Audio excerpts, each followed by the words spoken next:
কি ইচ্ছের কথা জানিয়ে গিয়েছিল তোকে? উনি না থাকলে আমি যেন বুবলুকে আমার কাছে রাখি। হোয়াট? কি বলতে চাইছিস তুই? তুই অনুজকে আমার থেকে কেড়ে নিয়েছিলি, এবার এবার পুবলুকে আমার থেকে কেড়ে নিবি তুই? লজ্জা করে না? লজ্জা করে না তোর? এত বড় একটা কথা নিয়ে তুই এখানে এসেছিস? পুবলুর মা নেই? ওর মা থাকতে পুবলুকে কেন তোর কাছে দেবে? তোর টাকা চাই? কত টাকা চাই বল, কত টাকা চাই? পুবলুকে দেখার জন্য মাসে মাসে তোর টাকার প্রয়োজন, তাই তো? টাকার কোনো দরকার নেই আন্টি, টাকা পয়সা লাগবে না। এমনি তো আমার বাড়িতে একটি মেয়ে আছে, আমি যার দায়িত্ব নিয়েছি। বুবলুর দায়িত্ব নিতে আমার কোনো আপত্তি নেই। তোমাদের যদি ইচ্ছে থাকে, সবার যদি মত থাকে, যদি সবার কোনো অসুবিধে না থাকে, আমি তৈরি আছি। আর ইচ্ছেটা যেহেতু ওনার ছিল, তাই আমি জানিয়ে গেলাম। আমি কারোর কাছে থাকবো না মামুনি, আমি শুধু তোমার কাছে থাকবো। এভাবে বায়না করতে নেই শোনো। তোমার মা যদি রাজি না হয়, আমি কি তোমাকে জোর করে নিয়ে যেতে পারি বলো? পারি না তো। তোর মনে হচ্ছে আমি রাজি হব? না, তোর মনে হচ্ছে যে এত কিছুর পরও আমি রাজি হব? তুই তো আমার সব শেষ করে দিয়েছিস কুর্তি, সব। অনুজ আর আমার জীবনে নেই। এখন আমার এই অনুজের শেষ স্মৃতি, আমার একমাত্র সম্বল, তুই পুবলুকেও আমার থেকে কেড়ে নিতে চাইছিস। তোর কি মনে হচ্ছে? তোর মনে হচ্ছে যে আমি এটাতে রাজি হব? তুই অনুজের নামে মিথ্যে কথা বলে এখন পুবলুকে আমার থেকে কেড়ে নিতে এসেছিস? কি আশ্চর্য! অনুজ কি জানতো যে ও মরে যাবে, যে তোকে এই কথাগুলো বলে যাবে? ওটি এখানে কেউ তোর কোনো কথার কোনো দাম দেবে না। আর এ কথাও তো সত্যি, ওর মা থাকতে, ওর পরিবারের লোকজন থাকতে, ওর বাচ্চাকে তো তুই নিজের কাছে নিয়ে গিয়ে মানুষ করতে পারিস না। তাই বলছি, যদি যদি অনুজ তোকে এই কথা বলে গিয়েও থাকে, তাহলে সেটা তোর মধ্যেই রাখ। আমার মনে হয়েছে ইচ্ছের কথাটা তোমাদের সবাইকে জানানো উচিত। বাকিটা তোমাদের বিবেচনা। এটুকুই আমার এখানে বলার ছিল, আর কিছু বলার নেই। আর কোনো কথা নেই আমার। আর কোনো কথা নেই, তাই তো? কোনো কথা থাকবে কি করে? কি করে থাকবে বল? সবটা তো শেষ করে দিয়েছিস তুই। শোন গুড্ডি, আমি তোকে একটা কথা বলে দিচ্ছি, তুই জীবনে সুখী হতে পারবি না। তোকে আমি অভিশাপ দিচ্ছি। আমার মেয়েটার জীবন যেরকম শেষ করে দিয়েছিস তুই, তোর জীবনটাও একেবারে ধ্বংস হয়ে যাবে, শেষ হয়ে যাবি তুই। আমার মেয়েটার কাছে তবুও তো শ্বশুরবাড়ির লোক আছে, কিছু মানুষ আছে। তোর কাছে তারাও থাকবে না, তুই একদম একা হয়ে যাবি, কেউ থাকবে না তোর সঙ্গে। তেমন দিন যদি আসে, তাকে ঠেকানোর উপায় তো আমার নেই আন্টি। আমি সেটাই গ্রহণ করব। আমি আসছি। যদিও মেডিকেল রিপোর্টে লেখা আছে কার্ডিয়াক অ্যারেস্ট, তার আগে অবশ্য ছেলেটা জ্বরও হয়েছিল। সময় মতো নিয়ে গেলে হয়তো ওকে বাঁচানো যেত। তুই যখন এতই করলি গুড্ডি, ছেলেটাকে একটু সময় মতো নিয়ে যেতে পারলি না হসপিটালে? আশেপাশে কোনো হসপিটাল ছিল না, সবটাই অনেকটা দূরে। রাত্রিবেলা হয়তো অনেক বেশি শরীরটা খারাপ করেছিল। আমি তো রাতে আসতে পারিনি, সকালে এসেছিলাম। চেষ্টা করেছিলাম, সব রকম ভাবে রক্ষা করার চেষ্টা করেছিলাম, তবু শেষ রক্ষা হলো না। মানুষটাকে চলে যেতে দিতে হলো। চলে যেতে দিতে হলো না গুড্ডি, তুই ইচ্ছে করে অনুজকে মেরে ফেলেছিস। এর কোনো উত্তর আমার কাছে নেই। তোমার এই বিশ্বাসটার দাম হয়তো তোমার কাছে আছে, কিন্তু পুলিশ, হাসপাতাল, কেউই বিশ্বাসের দাম দেয়নি।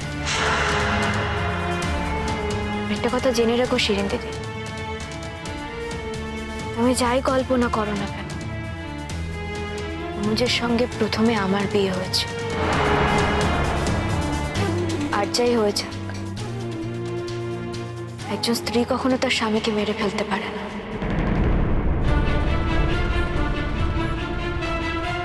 তোমার কথা অনুযায়ী তো অনুজের সঙ্গে আমার খুব ভালো সম্পর্ক ছিল, অন্যরকম একটা ভালো সম্পর্ক ছিল। সেই সম্পর্কের দিক থেকে দাঁড়িয়েও কি কোনো মানুষ কাউকে মেরে ফেলতে পারে? অনুজ যেমন তোমার স্বামী, তেমনও আমারও স্বামী। এই কথাটা আমি কখনো ভুলবো না।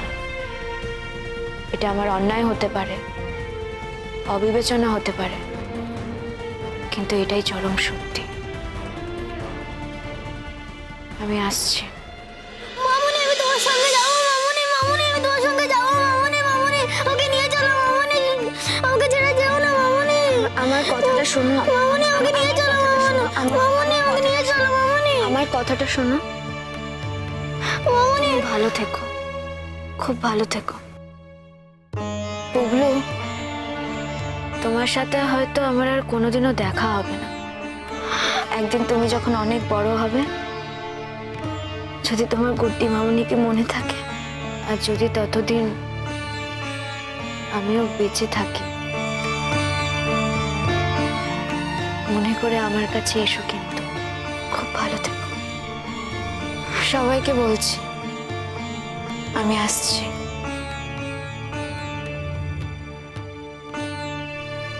মামুনি তুমি যাও না। মামুনি আমাকে নিয়ে চলো না। মামুনি নিয়ে চলো না। মামুনি আমাকে যাও না। মামুনি যাও না। মামুনি যাও না। মামুনি আমাকে নিয়ে চলো। মামুনি মামুনি আমাকে নিয়ে চলো। মামুনি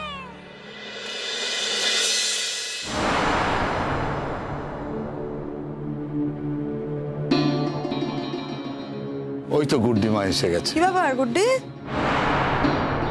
তুমি নাকি ও বাড়ি গিয়েছিলে পুবলুকে আনার জন্য, দিল না?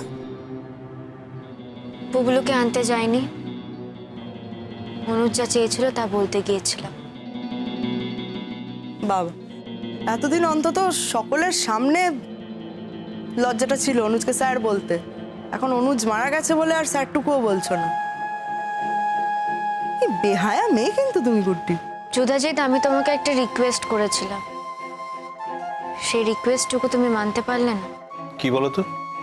আমি এই বাড়িতে একটু পিসফুলি থাকতে চেয়েছিলাম।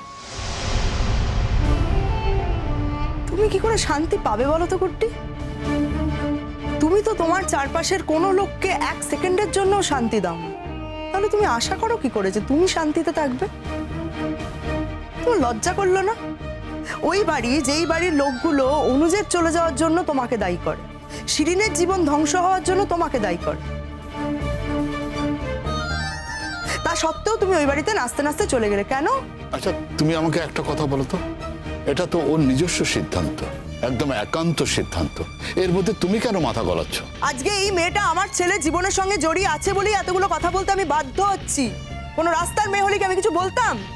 রাস্তায় তো কত মেয়ে কত কিছু করে, আমি কি বলতে যাই সবাই? অনেক বাড়াবাড়ি করেছো। আমার এই বাড়িতে থেকে অপমান করার দুঃসাহসটা আমাকে আর দেখাবে না। আমি শেষবারের মতো বলে দিচ্ছি।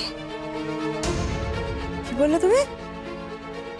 দুঃসাহস আমার? তুমি এত বড় অপমানটা আমাকে করলে? এত জিৎ, তোর বউ এটা বললো আমাকে, তোর সামনে দাঁড়িয়ে এই অপমানটা আমাকে করলো জিৎ। তুমি বা কেন ওর সঙ্গে এত কথা বলতে যাচ্ছ মা? আর তাছাড়া ও তো বলেই দিয়েছে এটা ওর বাড়ি। সত্যিই তো এটা ওর বাড়ি, ওর বাড়িতে ওই ঠিক করবে ও কিভাবে থাকবে না থাকবে। ও এখন এটা ওর বাড়ি হয়ে গেল। ঠিক আছে, তাহলে তোকেও ছেড়ে দিক না, তোকেও বলুক এখান থেকে চলে যেতে। আমাকে ছেড়ে দিতে ওর এক বিন্দুও সময় লাগবে না। ও তো আমাকে বলেই দিয়েছে যে ও আমাকে কোনোদিনও ভালোবাসেনি, ভালোবাসতে পারবেও না। জিৎ, তুই এই মেয়েটাকে কোনোদিন ক্ষমা করবি? করবি ক্ষমা? তুই মেয়েটার বিরুদ্ধে একটাও কথা বলবি না? মা, কেউ যদি তার মন আমাকে দিতে না পারে তাহলে তার সঙ্গে আমি কি কথা বলবো?